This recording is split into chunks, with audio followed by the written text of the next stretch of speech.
An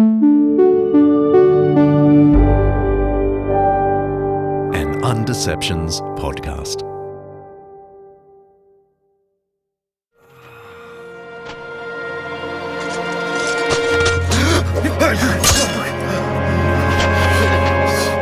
Faithful?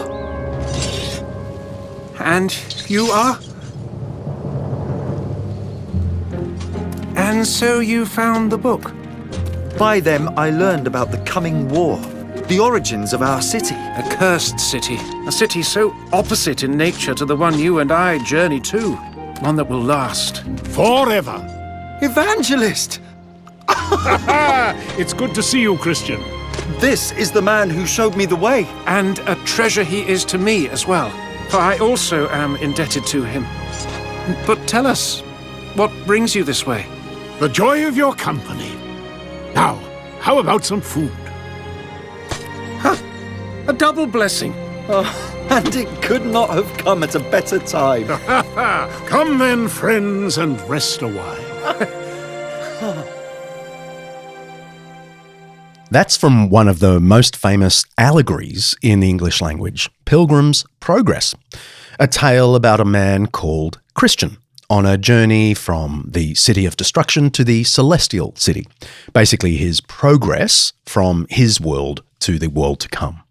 Christian has just won a hard-fought victory against the devil, and as you can hear, he meets all sorts of characters along the way who represent the various encouragements, trials and temptations he's likely to come across. This particular retelling is an animation created in 2019 starring John Rhys-Davies, Gimli from The Lord of the Rings, and directed by Robert Fernandez, who does a valiant job of colouring in this classic tale for a 21st century kid. Pilgrim's Progress was written by John Bunyan, and it was first published in 1678, and it's never gone out of print. In fact, since then, it's been translated into more than 200 languages. Bunyan was a Christian author and nonconformist English preacher. If you can believe it, in his time, preaching in England without a licence from the Church of England could land you in jail. Too right. And for Bunyan, it really did. He actually began writing Pilgrim's Progress in Bedfordshire County Prison during a 12-year stint for holding unapproved religious services. That's a bit harsh. I think it's only worth 3 years. Christianity has a rich association with allegories, stories, pictures and poems that can be interpreted to reveal hidden meanings. Dante's Divine Comedy, you might remember our episode on that last season, is one of the best known examples. Check out 163, link in the show notes. And shortly after his conversion to Christianity, C.S. Lewis began writing his own version of Bunyan's classic, which Lewis called Pilgrim's Regress, about a man meeting the philosophies of his time. There must be a good side somewhere to this technological revolution, said Virtue. It is too solid. It looks too lasting to be a mere evil. I cannot believe that the landlord would otherwise allow the whole face of nature and the whole structure of life to be so permanently and radically changed. The guide laughed. You are falling into their own error, he said. The change is not radical, nor will it be permanent. That idea depends on a curious disease which they have all caught, an inability to disbelieve advertisements. To be sure, if the machines did what they promised, the change would be very deep indeed. Their next war, for example, would change the state of their country from disease to death. They are afraid of this themselves, though most of them are old enough to know by experience that a gun is no more likely than a toothpaste or a cosmetic to do the things its makers say it will do. It is the same with all their machines. Their labour-saving devices multiply drudgery. Their aphrodisiacs make them impotent. Their amusements bore them. Their rapid production of food leaves half of them starving, and their devices for saving time have banished leisure from their country. There will be no radical change. And as for permanence, consider how quickly all machines are broken and obliterated. The black solitudes will someday be green again, and of all cities that I have seen, these iron cities will break most suddenly. Well, my guest today has had his own crack at this well-tried genre of describing the inner spiritual journey by telling the tale of a physical journey. He would be the first to say he makes no claims to be in the same league as Dante, Bunyan, or Lewis, but I don't mind saying it's pretty darn good. And it's not about the Christian journey from infancy to maturity. It's about a modern secular journey through all of the isms available to us today. It's really the story of life without God. I'm John Dickson, and this is Undeceptions.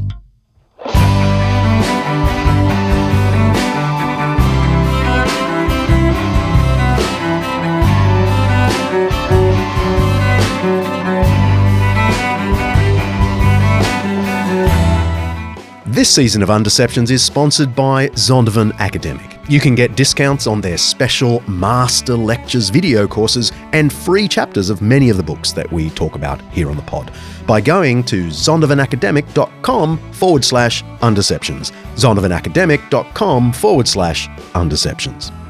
Every episode of Undeceptions, we explore some aspect of life, faith, history, science, culture, or ethics that's either much misunderstood or mostly forgotten. With the help of people who know what they're talking about, we're trying to undeceive ourselves and let the truth out.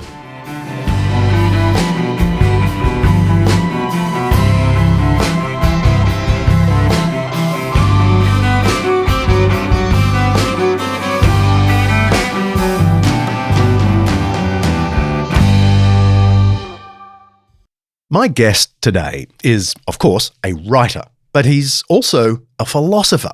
Dr. Chris Palmer is Dean and Associate Professor at Barnett College at Southeastern University. He specialises in questions of meaning, nihilism, and suffering, which of course sounds pretty depressing, but he's actually all about hope. He's written 10 books, including the most recent one, A World Without God, The Search for Meaning in a Society Overwhelmed by Despair. It's not a dissertation or a textbook full of arguments. It's an allegorical walk through a town called Novemberton. I want to begin with just the sort of obvious question, why you wrote this book as a kind of parable instead of a philosophical argument. Yeah, I felt that the way that philosophy is best situated is to move it away from the abstract and to put it into our personal lives. I've read a lot of dense philosophy. This book is for people that are not particularly familiar with dense philosophy, but should be.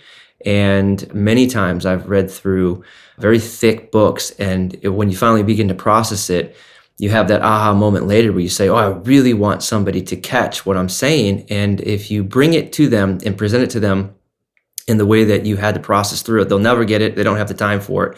So my thought was, let's move this into someone's day-to-day life and bring this through in a story or in parable sort of format. And what I wanted to see is that the most important philosophy takes shape in our everyday lives. So why not construct characters in a town where that philosophy moves, lives, and breathes? And hopefully I was able to do that with the town of Novemberton. That night, Novemberton came to me, not as a dream, not as a sermon, as a town shaped by absence, unsettled and at times absurd. A place where people still reach but don't know what for, where faith isn't mocked, just forgotten, misplaced. This book isn't a map, it's a walk through that town, through questions, through weariness, through a chaos that doesn't care, godless, listening but not hearing. Novemberton is imagined, but it is not unreal. It is a place built from questions, sorrow, fragments of culture, and the fading outlines of faith. At its core, the darkness isn't the absence of God, but the absence of our sight. Chris Palmer a world without God. Novemberton is a town where people are in desperate search for meaning. The book begins by talking about how we're living in the nihilistic age. Nihilism is a feeling of meaningless. So if we start with the presumption that people are in a search for meaning, the question then becomes, how do we in fact find meaning? And the town is exhausted in this search. There are those... Nihilism comes from the Latin nihil, meaning nothing.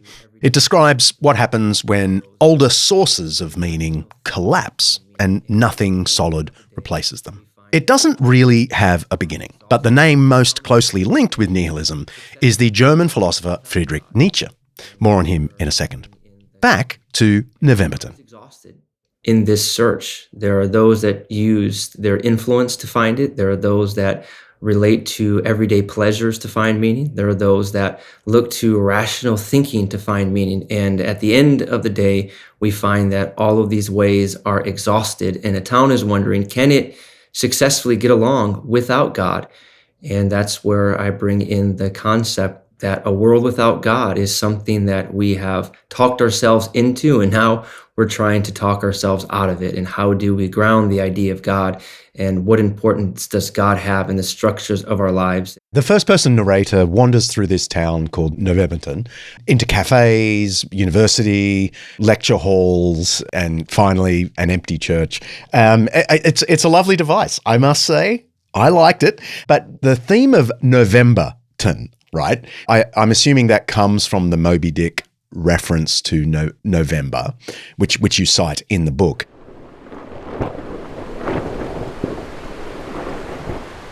Whenever I find myself growing grim about the mouth, whenever it is a damp, drizzly November in my soul, whenever I find myself involuntarily pausing before coffin warehouses and bringing up the rear of every funeral I meet, and especially whenever my hypos get such an upper hand of me that it requires a strong moral principle to prevent me from deliberately stepping into the street and methodically knocking people's hats off, then I account it high time to get to sea as soon as I can. Herman Melville, Moby Dick. But did you think about the people in the Southern Hemisphere, my friend? Because November is awesome. Here's the promise of summer. It's true. I would have to put an asterisk. If I could go back, I'd put an asterisk down there and say, pretend you're in the Northern Hemisphere here in the UK or in the United States. Call it Mayton. It doesn't quite have the vibe. Yeah, or Septemberton or something like that, I suppose. Look, Novemberton as a town is not hostile to God. It's just quietly post-God, post everything, really. Is that how you see the current situation? I do see it that way. I think the age of militant atheism under the Four Horsemen, they rode hard, and there are reasons to explain. We've mentioned the Four Horsemen before. That's Richard Dawkins, Sam Harris, Christopher Hitchens, and Daniel Dennett. The nickname riffs on the four devastating horsemen in Revelation chapter 6. It's always struck me as weird they got this name because those original horsemen in the book of Revelation were fighting on God's behalf, not against God. Anyway, whatever. Those guys rose to prominence after 9/11. They argued that faith was dangerous for the world. But it's interesting that it now seems pretty clear it was a fashion. That sort of strident atheism has lost its momentum. The cultural mood has shifted. And there are reasons to explain why their popularity, I believe, has diminished. And now I think that it's not that people are protesting God, it's they've just forgotten God. Or God is something that is there, maybe there, not hostile. If you like it, great. It's more of a passive attitude towards divinity and towards transcendence. Neither for it or against it. If it works for you, you can try it. But yet, not at the same time, something that I desperately need, or it must be the structure of my life, or my life is going to unravel. And so the town is presented as a town that is just quietly agnostic and doing what's right for themselves. Agnosticism, strictly speaking, is the view that the truth about God is unknowable.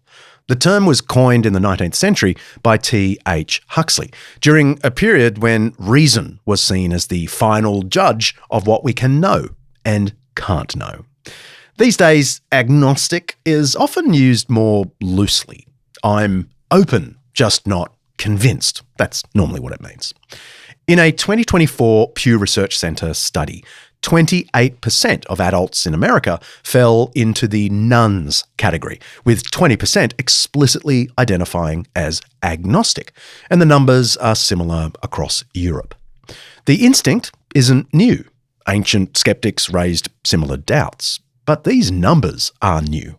There's a lot of, I don't know, out there. To understand Novemberton, you have to acquaint yourself with the important observation that Dietrich Bonhoeffer made about the world he knew. Bonhoeffer lived in the early 20th century. During his 39 years of life, a lot of scientific and engineering advances were taking place. Big ones. The electron had just been discovered. Einstein developed his theory of relativity. The Wright brothers and Lindbergh took flight. The Empire State Building went up. The Hoover Dam was completed. People were getting into Model Ts. Scientific progress and civil engineering led to the development of the A-bomb that fell over Japan in just 119 days after Bonhoeffer's death. Bonhoeffer described his world as a world that had come of age. To come of age means to grow up and mature. As a result, you no longer need the things you needed while you were young. Think of a child who takes off her training wheels.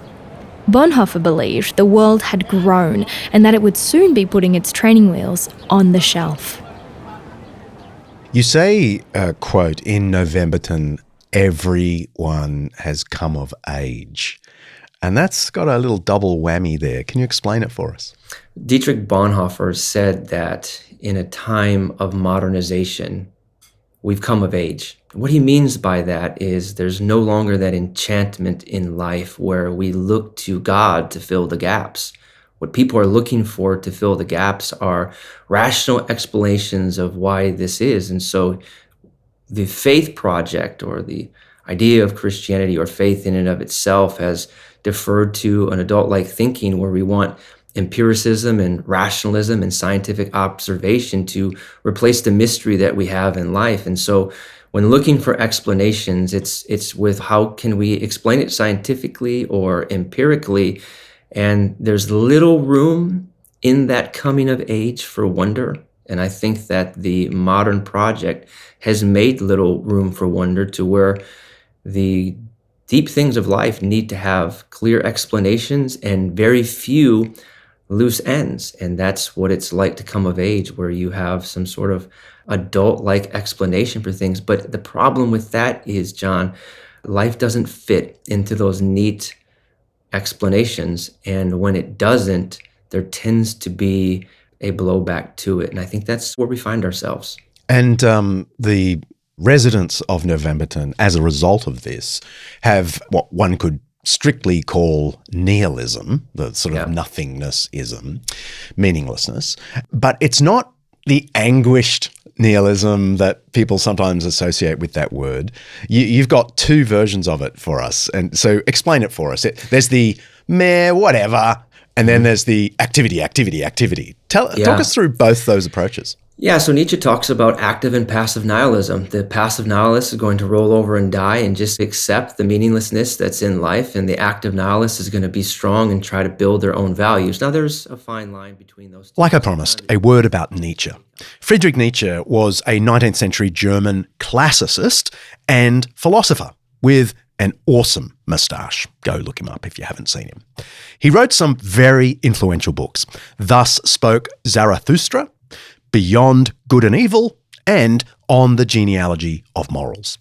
He believed Western culture was drifting toward nihilism because belief in God and the absolute moral truth was collapsing around him. And in that kind of world, you've basically got two options. You either create your own meaning or you sink into apathy. own values. Now, there's a fine line between those two, but sometimes it doesn't always shake out as clear as which one is active or passive. I didn't want to try to get into forming a taxonomy of nihilism in the book, but I will say that attitude does show up.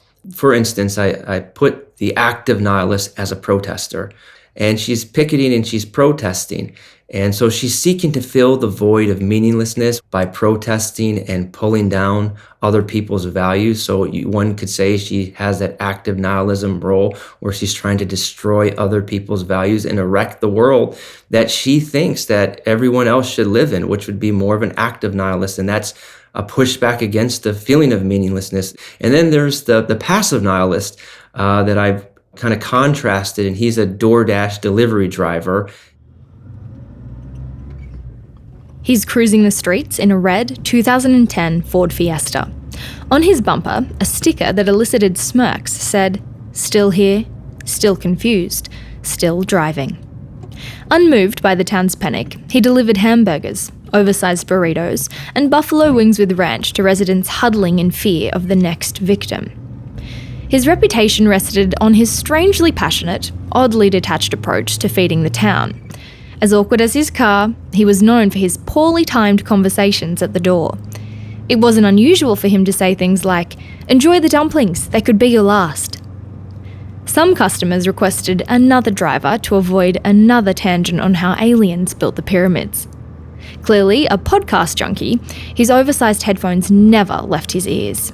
He likely unwound with Reddit after work. And, he's the hero in the story who's bringing Chinese takeout to the people who are in quarantine in their house. And we find him outside of a gas station mini mart.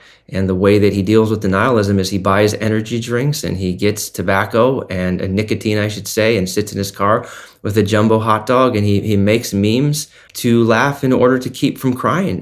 And this kind of speaks to the individual online that is so dismayed by life that they find themselves on Reddit posting memes about how they're no different than an animal. And I'm going to bed rot, and I'm going to look at brain rot and AI slop, because that's what life is.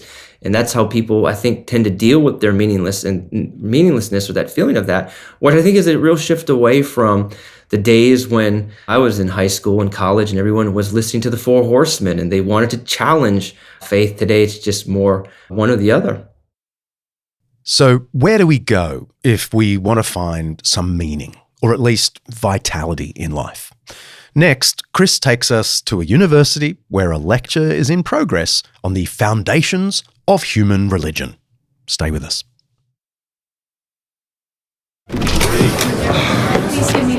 What is going on here? Oh, what is this? Give me a break!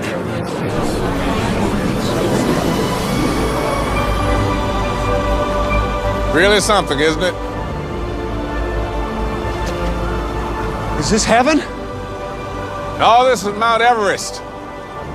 You should flip on the Discovery Channel from time to time. But I guess you can't now, being dead and all. I'm dead? Nah, I'm just messing with you. That's not funny, man! That is not funny! Okay. And what about the voices in my head?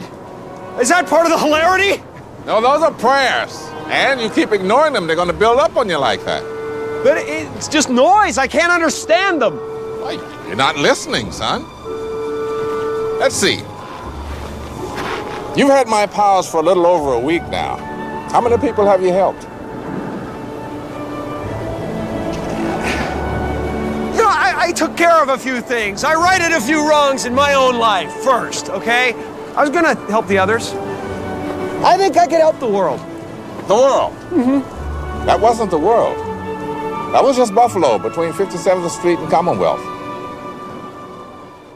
That's the brilliant physical comedian Jim Carrey, struggling under the weight of prayer requests that come his way when he steps into the shoes of God, memorably played by Morgan Freeman. Bruce tries to cope with the world's prayer requests by transforming them into email, only to discover that the information is coming in far faster than he can cope with.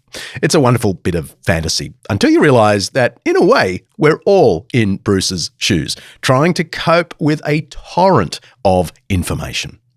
Here's an amazing statistic, quoted in Chris Palmer's book, but actually comes from the Journal of Information Science. In the 20th century, a single weekly edition of the New York Times contained more information than the average 17th century English person would have encountered in their entire lifetime.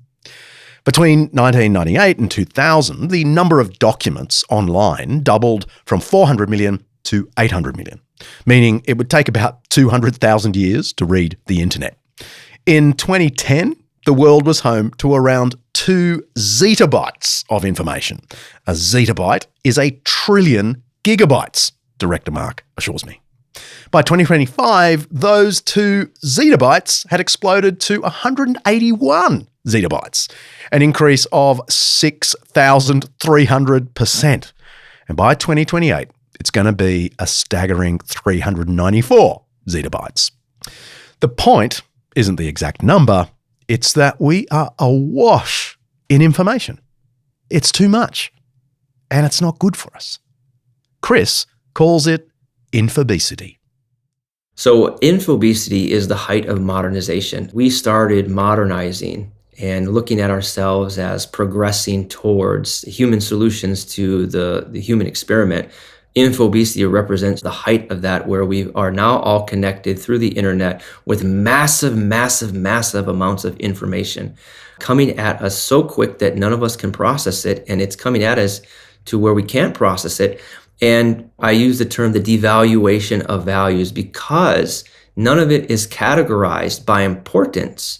It all begins to feel meaningless. For instance, if I shared this example recently, I was looking on Instagram and I noticed a post of a friend that I went to in high school who had died.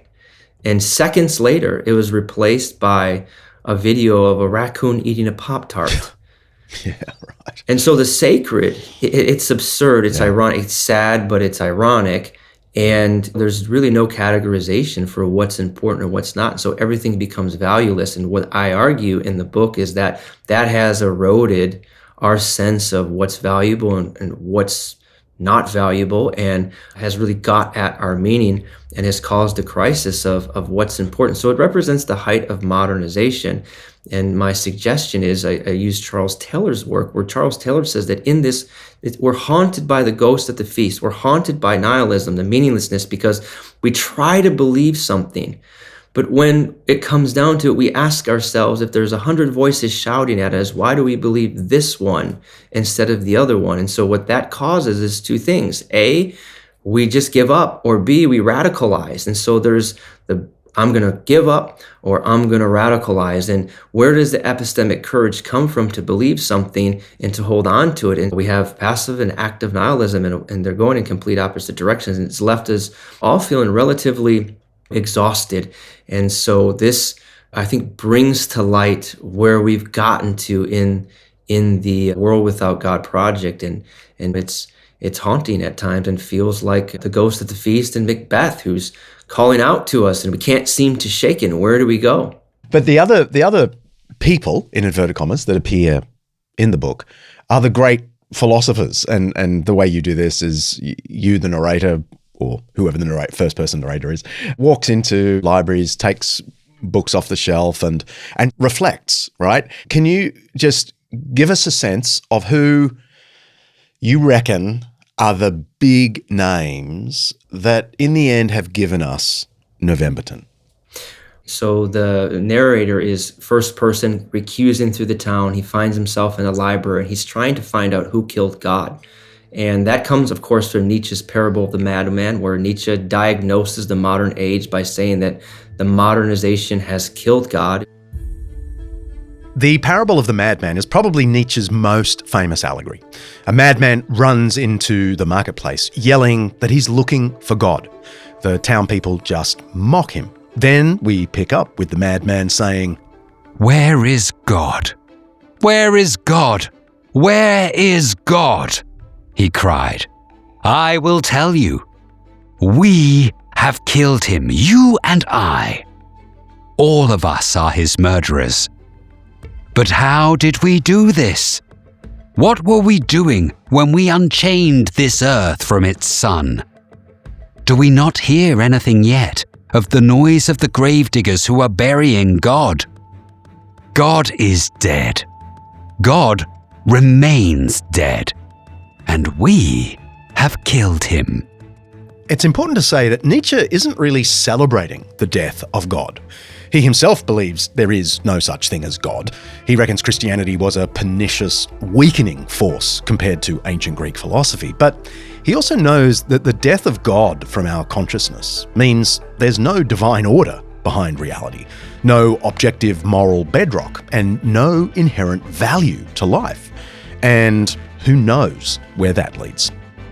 It wasn't something that he wanted. In fact, he feared it. He feared that humankind was not going to have the strength to move on from religion, and he was wondering what would fill the void. Bonhoeffer had the exact same diagnosis of culture, and while Nietzsche was saying we should construct our own values, Bonhoeffer calls us to cruciform living into the cross. And so I'm putting these two ideas into sort of a reckoning and how it plays out by starting with Nietzsche in most of the chapters and showing people that try to fill the void with their own ways of going about it.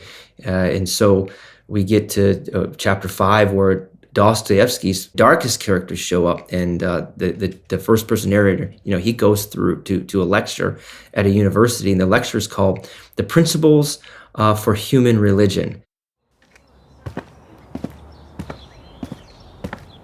Up ahead, the university gates appear, iron and ivy bound.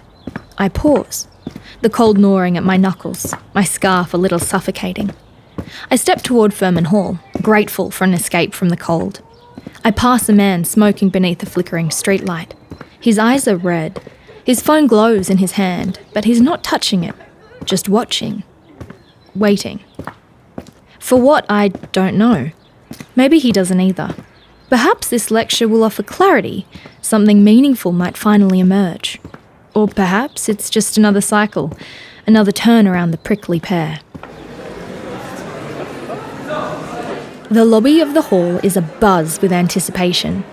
Backpacks rustle as students scroll their phones and chat with one another and wait for the doors to the lecture to open.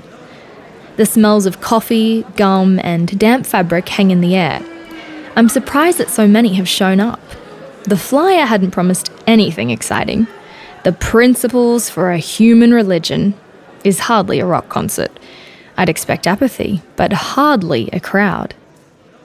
And the four characters from Dostoevsky who are sitting on the stage in almost a dreamlike world, and they're clearly dead, and they're retelling their life stories. And we have Kirillov from Demons, we have Stavrogin from Demons, we have Raskolnikov from Crime and Punishment, and we have Ivan Karamazov from the Brothers Karamazov, all uniquely nihilistic, all have thought, I would say, are principled nihilists who are trying to create a world without God. And what's clear as they begin to tell their stories in a very modern way, but based on the books, is that it undoes their psychology, and their psychology begins to unravel, and they are talking to one another. So there's a real... Fyodor Dostoevsky was one of the giants of 19th century Russian literature. In novels like Crime and Punishment and the brothers Karamazov, or Karamazov, however you say it, he probed the darker corners of the human soul. Guilt, freedom, rebellion, despair, and so on. Like Nietzsche's madman, Dostoevsky created characters who expose what happens when faith collapses. In an 1864 essay, Socialism and Christianity, he warned that Europe had abandoned the Christian command, love your neighbour as yourself, and replaced it with colder slogans, every man for himself, or even the scientific language of struggle and survival. For Dostoevsky, once God is removed, something in the moral centre begins to fracture. I suspect he would have recognised Novemberton immediately. So there's a reimagination of there. And so what it's supposed to do is, if you're familiar with Dostoevsky, you may appreciate it. If you're not familiar with Dostoevsky, it may awaken you that, hey, we need to read this literature because the World Without God project has been done and it is clearly failed. And this is not necessarily based on, you'll see it's not based on anything rational. And then we move to the final argument in chapter 6, where the underground man shows up, and he's a very quirky guy, right? I set him in the story as the campus IT, right? He is on campus, but nobody really knows who he is.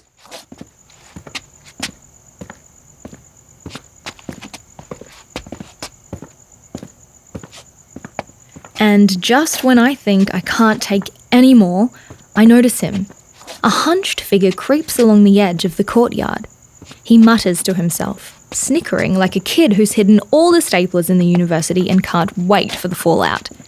He's dishevelled, fidgety, and sunk in on himself like a collapsing tent.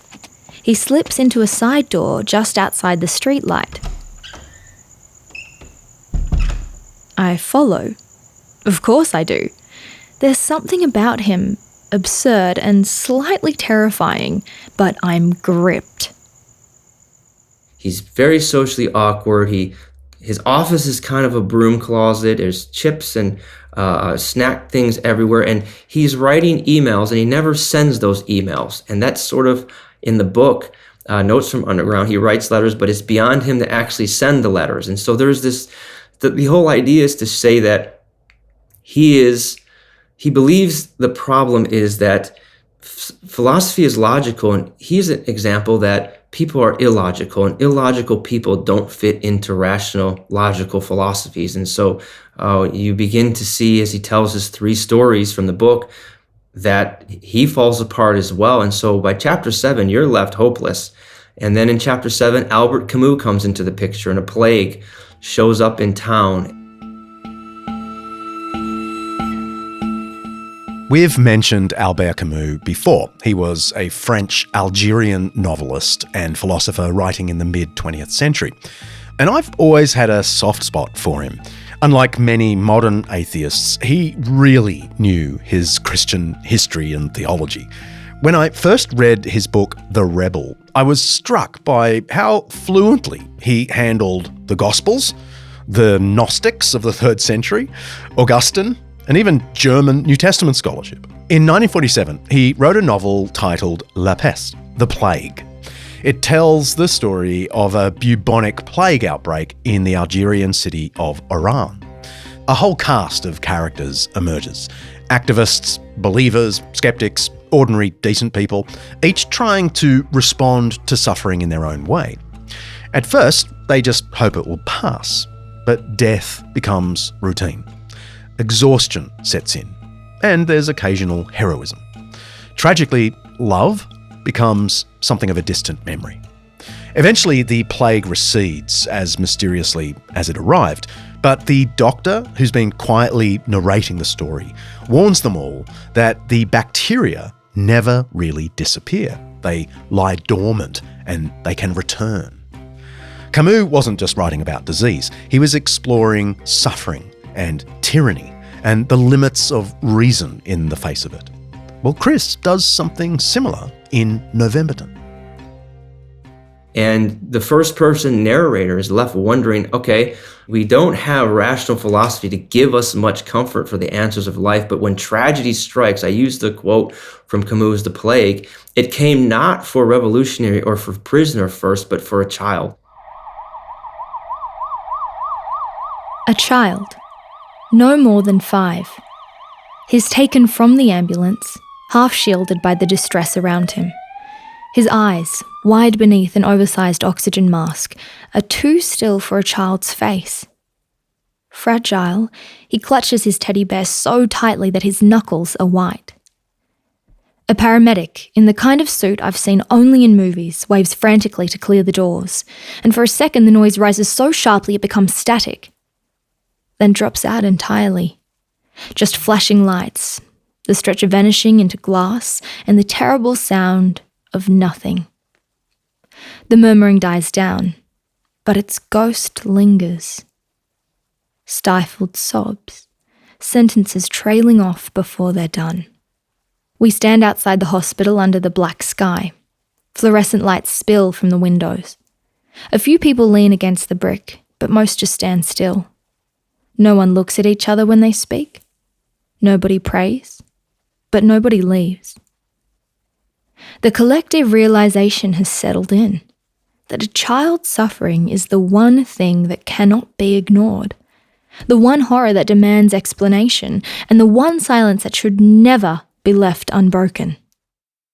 And the narrator says, just yesterday, this boy was on the playground trading fruit snacks with his friends and telling his friends that his mom and dad were going to take him to see the otters at the zoo. And I think that line is my favorite line in the book because it really goes back to a moment that I remember when I was in a pastoral position and a friend of mine had a brother who had cancer. And I went over to their house one day to see them. And the brother who had cancer was telling me how he couldn't wait for his wrestling video game to come by US Post so that he could play it. And all he talked about was this video game. We'd move from subject to subject, but he'd go look out the window and wait for the video game to come. He'd go wait for the video game to come. And then 2 days later, I got a call that just the night prior to that, he had been rushed to the hospital, and because of medical complications, he had died. And I could not help but think about that video game. For whatever reason, that's what made me just inquire the most. And I didn't ask about it, trying not to be sensitive. But his sister, who was my friend, said to me, and you won't believe it, we got home from the hospital after he had died, and on the doorstep was the video game. And I remember that being so existential, that video game, something tangible and material connecting me and making me think about the bigger questions or the theodicies of life. And so that is a nod. The otters in the book is a nod to that individual who experienced that suffering. A world without God then shifts to the various ways society tries to cope with suffering. Talk us through the four characters who carry with them the different strategies for coping with this, the death of meaning, the death of the boy. Naturally, there is a wide backlash to the death of the boy because he's the first person to die, so it focuses on that. The first individual is the protester. And this individual has been clearly radicalized online, and they are going to destroy somebody and make somebody responsible for the death of this child. And they are going to stop at no limit to do that. And they find purpose and they find meaning at making somebody and holding somebody accountable for the innocent child's death. The second individual in the story is the DoorDash delivery driver who is so overwhelmed by the death of this child that he relates to humor. You know, I talk about 9/11 humor.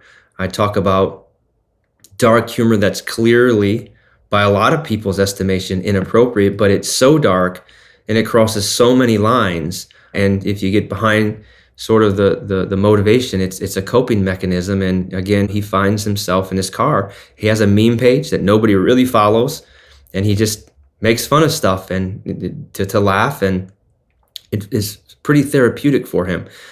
The third individual is a influencer. And this is where the virtue signaling comes in. We're going to raise money for this child and raise money for their family, I should say, and clearly using the opportunity to monetize and build their own platform and their own influence.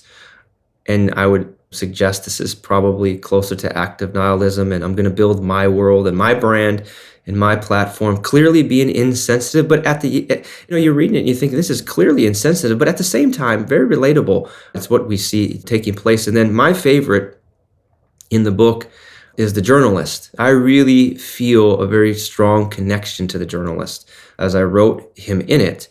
He's, I would say, a deist. He maybe wants to believe in God, maybe doesn't want to believe in God, but he's clearly thought about it more than the other three. He thinks religion's good for society, if nothing else. If nothing else, he thinks religion is good for society. So we could say perhaps a cultural Christian of sorts. And this brings him to a time where he was stationed in Basel, Switzerland. And he stands before Dostoevsky, a painting that Dostoevsky stood before, which is the Dead Christ. And he relates the experience that he had with this painting, which goes back to Dostoevsky's second wife's journals, who talks about how Dostoevsky felt when he stood in front of that painting, which was the actual painting that caused Dostoevsky to write about it in his novel, The Idiot. Hans Holbein the Younger painted the body of the dead Christ in the tomb around 1521. It's life-size, stark, disturbing. Check it out in the show notes. It's utterly compelling, but honestly, I couldn't look at it for more than about 10 seconds. Jesus just lies rigid on a stone slab. He's greenish, gaunt, visibly dead. No angels, no glow, no hint of resurrection. Holbein forces you to sit with the body and with the question, if God truly died, is resurrection really possible? Most religious art rushes to triumph. Holbein makes you wait. And that waiting without certainty is how Chris approaches this subject in his tale. And it moves the journalist to say, hey, I'm going to have to make a decision here. Do we want a world with God or a world without God, especially when we find the universe is not answering us back, when we are disappointed because gifts show up on our doorstep that, were intended for a child that innocently died of cancer and a child who's trading fruit snacks and wants to see the otters. Do we want to answer these with metaphysical proof or with hope? Because you can't have both. So where is hope in Novemberton? Stay with us.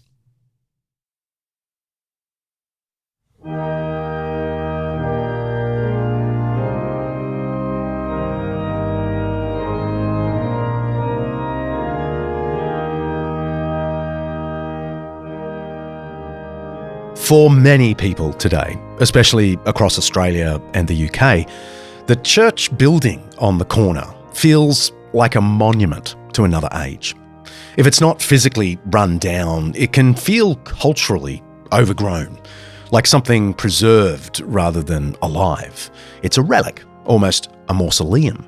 And it doesn't help that some churches, especially in England, literally have graveyards in their grounds.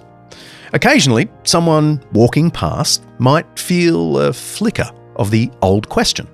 I wonder if there's more to life. But for most people, that's not a question they expect to have answered in a building like that.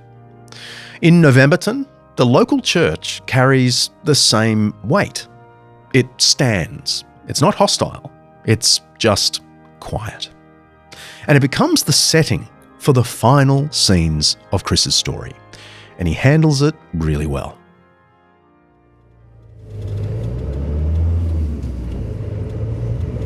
We pass the corner near the cafe where it all began. We stop. St. Bartholomew's. The church is smaller than I remember. Moss, damp and thick, spreads across its walkway. The ash-grey granite shows only the slow persistence of weather.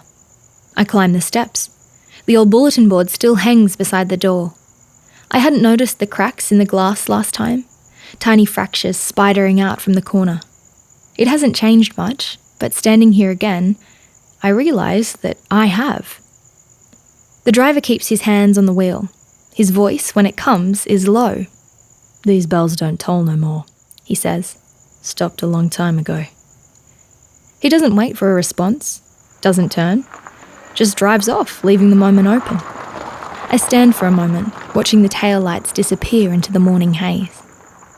Then I turn back to the church. This is where a world without God gets super personal. Chris tells me this chapel scene was inspired by his own encounter with suffering and sacred space. It was 2023 where I got a call that my mom was sick and I would have to say goodbye to her. And I remember living in Tennessee and driving to Michigan, clearly devastated because I had just gotten off the phone with my mom 2 days before that. I went up into the hospital room and my mom was in a coma. And I was doing a PhD at the very end of it on theodicy and suffering. And I remember as I was leaving the hospital that cold night, what pulled at me was the silence of the hospital chapel. And I remember sitting in that hospital chapel with all the questions of faith that all of us have. And what drew me to the chapel was the manger scene that was there, the incarnation of Christ. When we go back to the last chapter of the book, I draw on that. Not because I want it to be a personal quest and a memoir, that's not why I did it, but I feel that we all have had our moments where what draws at us is the possibility, even the hope of religion that calls to us in the darkest moments of our life, where our deepest engagements with Nietzsche and Foucault and Lacan and all the philosophers we may have read don't seem to strike a chord and are unable to answer. There's something about the enchantment of religion that's good for the soul. But not only is good for the soul, but is convincing to the soul. And so the individual sits there in that chapel and considers what Novemberton looks like, feels like. And what I say is that the weight of nihilism is so heavy that the only thing that can bear it is not the human will. The only thing that can bear it are the arches and the pillars of the church. And that's why they find themselves back in the church that had so long been abandoned.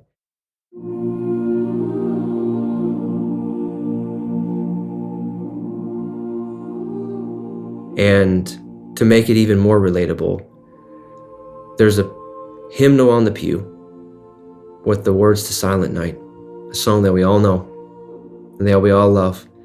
And quite fittingly, the story, John, it ends at Christmas. It ends at Christmas.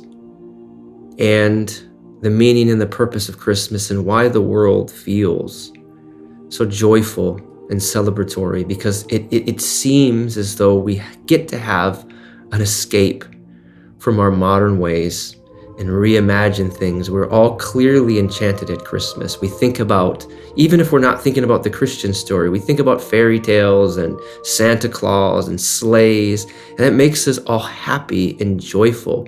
And I don't think, this is where I really come at Nietzsche and say, I disagree with you. I don't think the human soul is strong enough. I think maybe he has that part right, that we're not strong enough. Nobody's strong enough to bear the weight of nihilism, and that's why we have the church. And I use an illustration of there's a columnist himself, another columnist, who gave up on atheism. He said that he is turning atheism to ash for Lent. And the reason why I believe that there is such a hunger, there is a rebirth in the belief in God. And that's because we're tired and we're exhausted and we're not meant to bear this weight. And every day that we're flooded with infobesity, it's a reminder that modernism is not the answer. And that when we stand before the dead Christ, we have to decide, do we want a Jesus that stays in the grave, or do we want a Jesus that has come out of the grave? And that's the crucial question culture is asking today.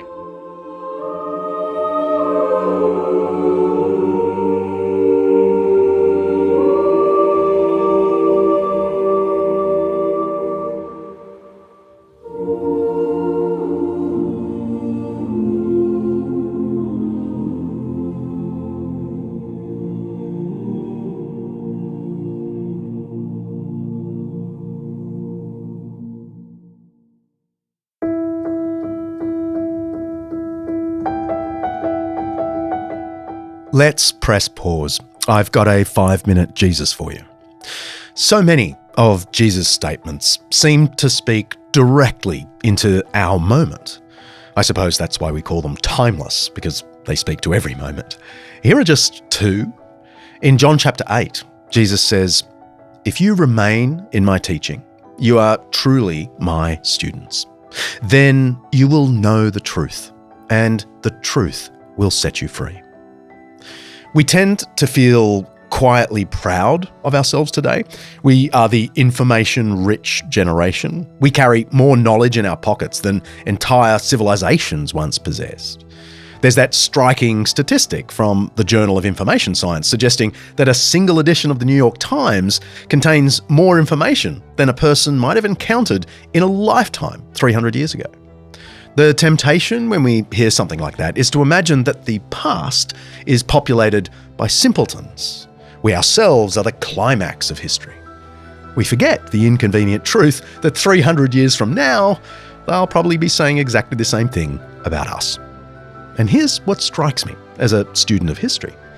Data is not the same as wisdom. Information is not the same as truth. In many ways, people in the 17th century, or the 11th, or even the 5th century BC, saw some things more clearly than we do. They knew how to think slowly, way better than we do. They prized friendship. They treasured community. Information doesn't automatically free us. Often, it burdens us. It can paralyze us. But if the teaching of Jesus is the truth, and yes, you have to listen to all previous 160 episodes of Undeceptions to see why I think it is, then it's more precious than all the data on my phone. In Matthew 11, Jesus says, "Come to me all who are weary and burdened, and I will give you rest. Take my yoke upon you and learn from me, for I am gentle and humble in heart, and you will find rest for your souls. For my yoke is easy and my burden is light." Rest.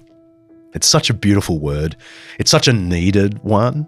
We actually did a whole episode on the science and theology of rest. It was really one of my favourite ever episodes. It almost changed my life. But here's what strikes me. Jesus says learning from him leads to rest. In historical context, he was almost certainly taking a gentle swipe at the Pharisees.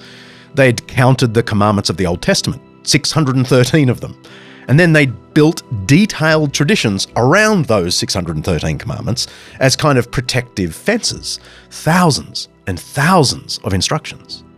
They insisted their intricate duties signalled God's involvement in every area of life, including in things like the correct way to wash your hands. Yes, there's an 11-page account in the Mishnah of how to wash your hands. The intention was serious, to honour God in every part of life, but Jesus declared it a burden, a yoke. Against this backdrop, Jesus' teaching was remarkable in its simplicity.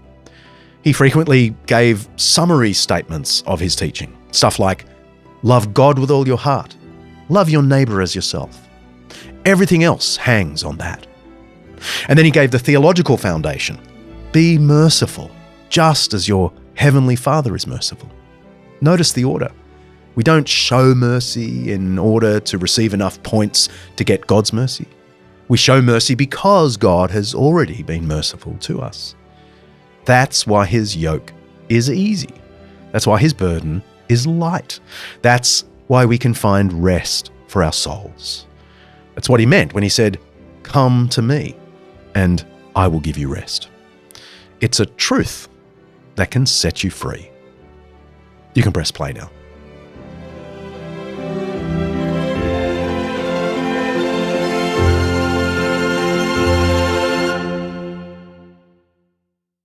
In that final chapter, you have an extended meditation on the incarnation. Because of the stained glass window, it's the Christmas scene, it's God becoming man. Why does that particular idea of God taking on flesh stand as a kind of pointer to a resolution? It goes back to what Karl Barth says in Dogmatics. He said that humans can choose to be godless, but God refuses to be manless or humanless. God, in the incarnation, made a decision to be with humankind.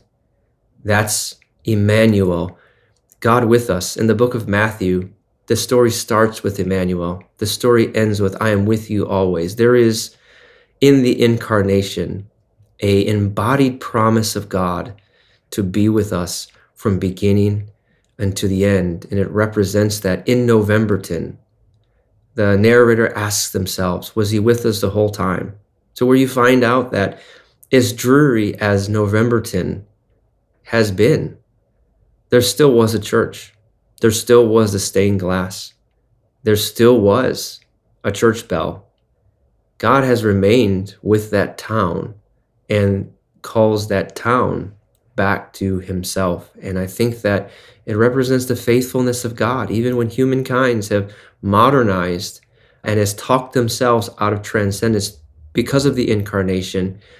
He remains with us, and there still is hope. And it goes to what Barth felt, is that the starting point, even Alvin Plantinga, I don't get into this, but Plantinga basically argued that we start with God. As Christians, the beginning point isn't proving metaphysically that God exists. The beginning point is in the beginning God. That's where we start our theology. That's where it begins for us. And it's calling people back to that point to say, hey, I heard one person say that the most least interesting aspect of God is whether or not he exists. Let's start with the fact that he exists and move from there to find out who he is. And that is really a great place to begin, and allow that to form us. And that's I think the incarnation is important because it starts with God is with us.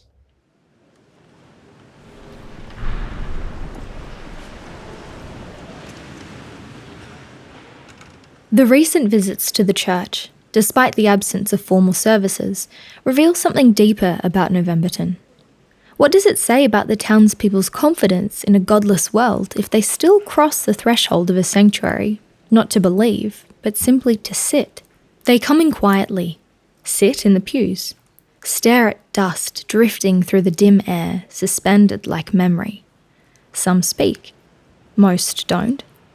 The church doesn't answer their questions, it just holds them, offering a shoulder broad enough for the kind of despair modernity refuses to see, the sorrow reason cannot soothe. A silence not vacant, but veiled, and in refusing to explain itself, it becomes sacred. In its stillness, the church stands as a quiet critic of godless Novemberton, a world where faith has been traded for screens, silence drowned beneath the noise of zettabytes and curated distraction.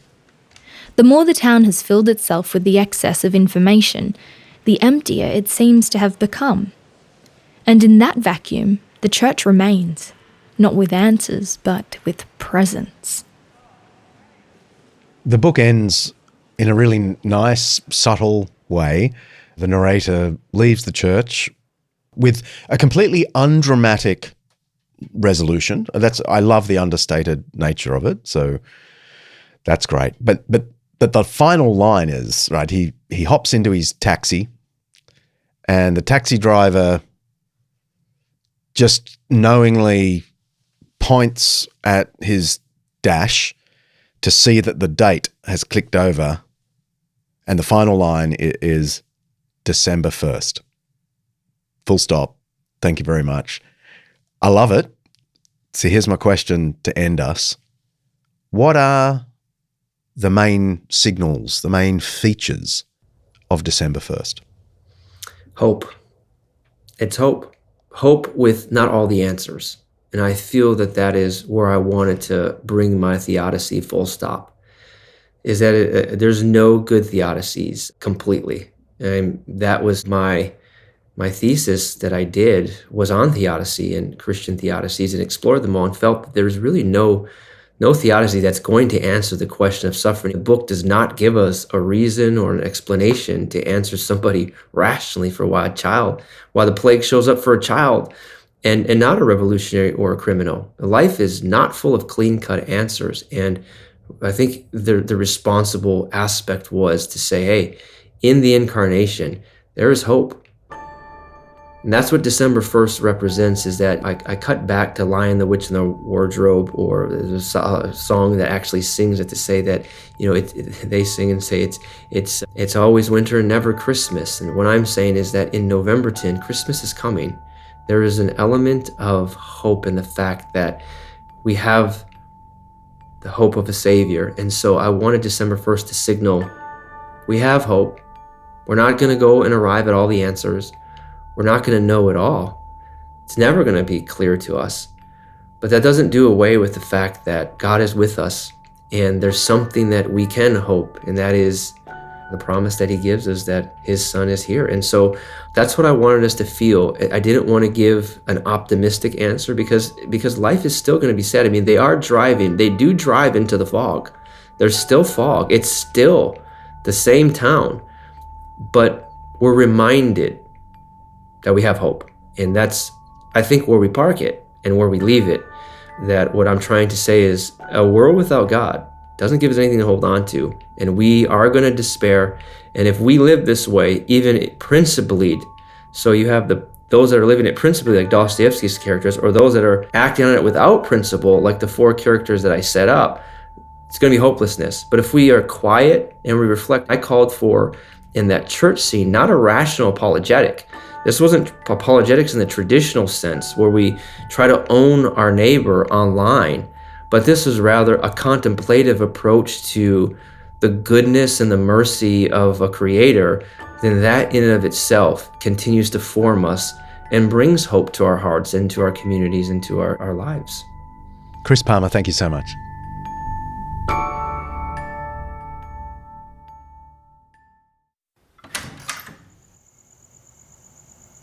I step out into the cold, but its bite no longer gnaws at me. The streets look the same, yet something has shifted. A quiet hope walks beside me. A few steps on, I pause and turn back. The church door sways gently, and I realise someone else has just entered. It seems the columnist was right. He isn't the only one willing to imagine, to wager, to wonder. Almost as if he knew it, the taxi driver rounds the corner. He doesn't speak as I climb in, but something in him is different. His eyes, clear now, shine as if the tears have begun to wash away his fear. We pull forward. He gestures to the display on the dash. And there it is, a single date. Simple, unassuming. But this time it feels like more than a date. A crack in the grey.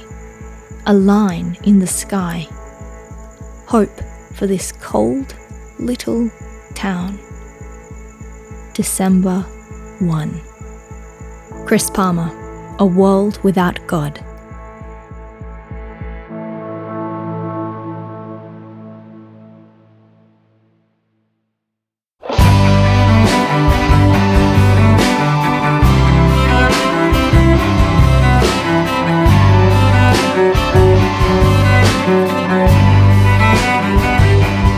If you like what we're doing, there are a bunch of things you can do to really help us out. You can go to Apple Podcasts and give us a review. Or you can go to undeceptions.com and pick up one of our t-shirts from the store. You can become an Undeceptions Plus subscriber and get access to a bunch of extras and our special Facebook group.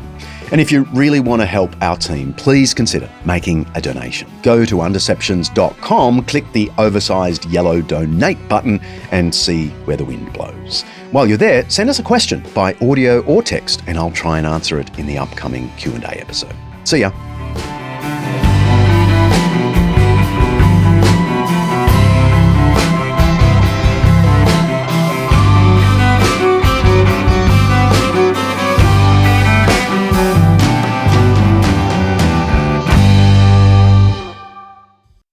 Undeceptions is hosted by me, John Dickson, produced by Kaley Payne, and directed by Mark the Madman Hadley. Alasdair Belling is a writer and researcher. Siobhan McGuiness is our online librarian. Lyndie Leviston remains my wonderful assistant. Santino Dimarco is Chief Finance and Operations Consultant. Peter Kozushko is our North American representative, a contact point for church pastors who are interested in engaging with our work at Undeceptions. Editing by Richard Humwe. Our voice actors today were Yannick Laurie and Dakota Love. Special thanks to our series sponsor Zondervan for making this Undeception possible. Undeceptions is the flagship podcast of undeceptions.com, letting the truth out.